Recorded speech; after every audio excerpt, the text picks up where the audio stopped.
हिंदू मंत्रों में ओम नमः शिवाय भगवान शिव की भक्ति का एक सार्वभौमिक प्रकाश स्तंभ है। फिर भी संस्कृत छंदों के विशाल सागर में एक और गूढ़ मंत्र उभरता है, कपार दिने नमः।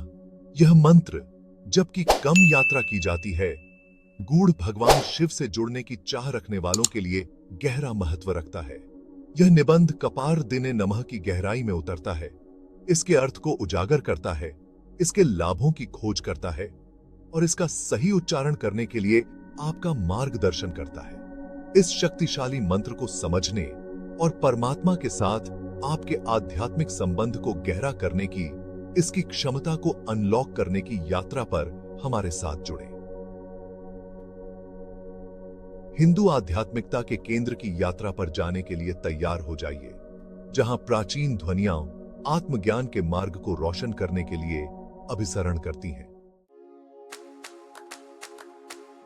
कपार दिने नमः जब विच्छेदित किया जाता है तो अपनी अंतर्निहित शक्ति का पता चलता है। कपारदी भगवान शिव का एक विशेषण है, जबकि नमः का अर्थ है नमस्कार या साष्टांग प्रणाम। इसलिए इस मंत्र को कपारदी धारण करने वाले को नमस्कार के रूप में समझा जा सकता है। लेकिन कपारदी क्या है और यह महत्वपूर्ण क्यों है? यह प्रश्न हमें इस प्राचीन मंत्र के भीतर सन्निहित प्रतीकवाद की गहराई में ले जाता है।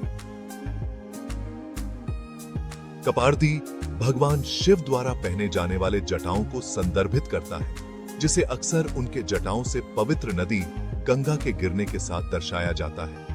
यह जटा शिव की तपस्या, भौतिक संसार पर उनकी महारत और ब्रह्मांडीय ऊर्जा के उनके अवतार का प्रतिनिधित्व करता है। कपार दिने नमः का जाप करके हम इन दिव्य गुणों को स्वीकार करते हैं और उन्हें श्रद्धांजलि अर्पित करते हैं।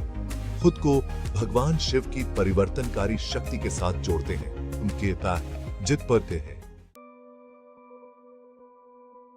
जटाधारी शिव की छवि हिंदू आइकनोग्राफी में गहराई से समाई हुई है।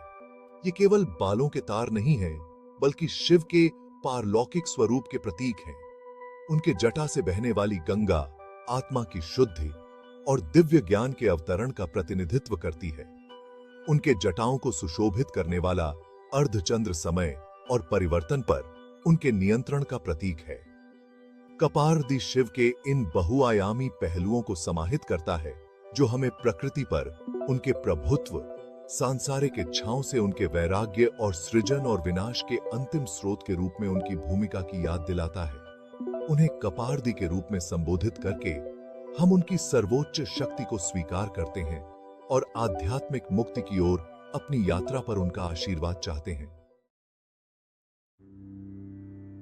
नमः एक गहरा संस्कृत शब्द है, जो एक साधारण अभिवादन से परे है। यह समर्पण, सम्मान और पूर्ण भक्ति का प्रतीक है। जब हम नमः का उच्चारण करते हैं, तो हम न केवल शारीरिक रूप से बल्कि मानसिक और आध्यात्मिक रूप से भी झुकते हैं। हम परमात्मा की महानता को स्वीकार करते हैं और विनम्र समर्पण में खुद को अर्पित करते हैं। कपार दिने नमः के संदर्भ में नमः मंत्र की शक्ति को बढ़ाता है। यह केवल एक उच्चारण को हार्दिक प्रार्थना में बदल देता है, भगवान शिव के प्रति श्रद्धा और आराधना की एक ईमानदार अभिव्यक्ति। समर्पण के इस कार्य के माध्यम से हम उनकी कृपा और आशीर्वाद प्राप्त करने के लिए खुद को खोलते हैं। भाग 5 आध्यात्मिक जागृति, जाप के लाभ।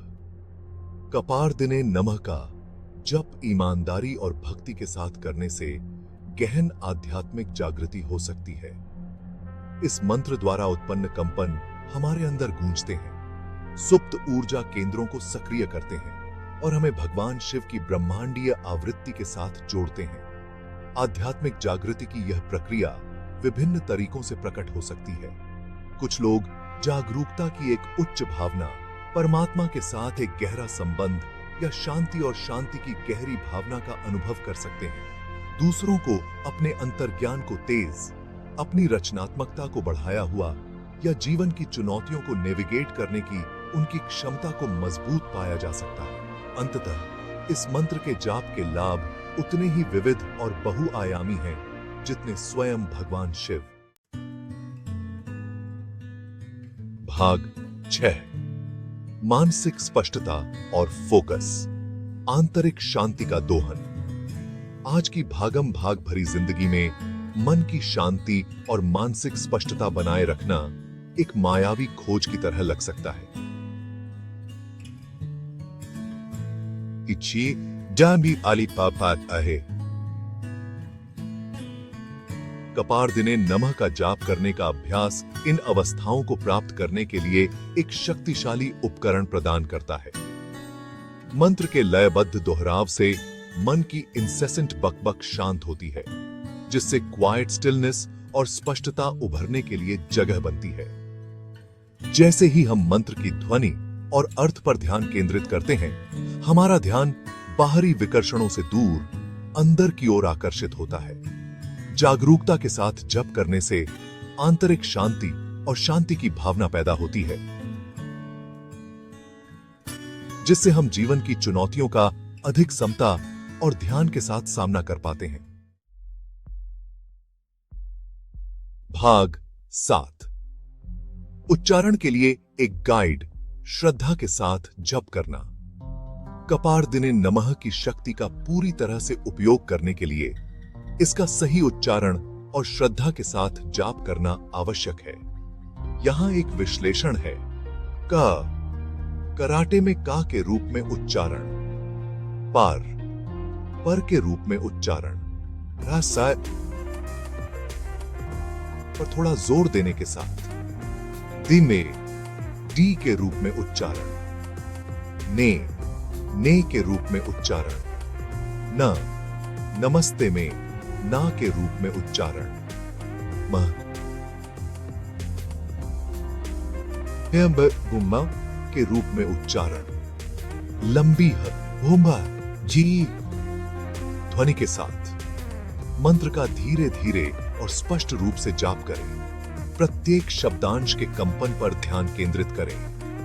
अपने मन की आंखों में भगवान शिव की कल्पना करें। मंत्र की ऊर्जा को उनकी दिव्य उपस्थिति से जोड़ते हुए महसूस करें।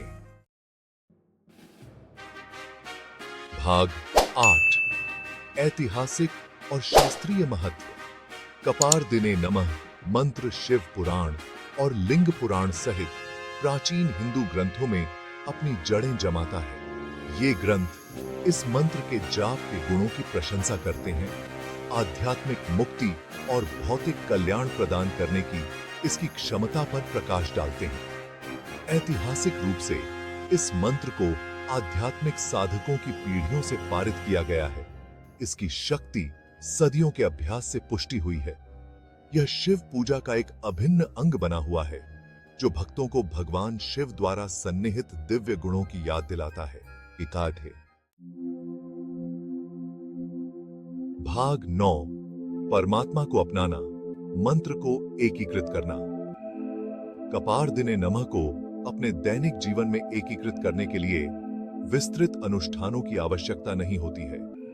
आप दिन भर इसे चुपचाप जप सकते हैं। ध्यान के दौरान इसे मंत्र के रूप में उपयोग कर सकते हैं या इसे अपने योग अभ्यास में शामिल कर सकते हैं। हर दिन कुछ मिनट जप से शुरुआत करें, धीरे धीरे अवधि बढ़ाते हुए जैसे ही आप सहज महसूस करें। याद रखें, कुंजी स्थिरता और ईमानदारी है। जैसे जैसे आप अपने अभ्यास को जारी रखेंगे, आप पाएंगे कि मंत्र स्वाभाविक रूप से आपके जीवन के ताने बाने में खुद को बुनता है। अपने साथ शांति, स्पष्टता और परमात्मा से जुड़ाव की भावना लाता है। भाग 10। निष्कर्ष। शिव की कृपा का मार्ग। कपार दिने नमः केवल शब्दांशों का संग्रह नहीं है, बल्कि भगवान शिव की कृपा का एक शक्तिशाली आह्वान है। यह उनके पारलौकिक स्वरूप, भौतिक जगत पर उनकी महारत और सृजन और विनाश के अंतिम स्रोत के रूप में उनकी भूमिका की याद दिलाता है। इस मंत्र का ईमानदारी और भक्ति के साथ जाप करके हम आत्मखोज और आध्यात्मिक जागृति की यात्रा पर निकलते हैं। हम खुद को भगवान शिव की दिव्य आवृत्ति के साथ जोड़ते हैं, उनके आशीर्वाद को अपने जीवन में आमंत्रित करते हैं। जैसे जैसे हम इस अभ्यास में गहराई से उतरते हैं, हम उन गुणों को मूर्त रूप देना शुरू करते हैं जिनका वे प्रतिनिधित्व करते हैं: शक्ति, करुणा, ज्ञान और मुक्ति। शिव की कृपा का मार्ग कपार दिने नमः की गूंज से प्रशस्त है।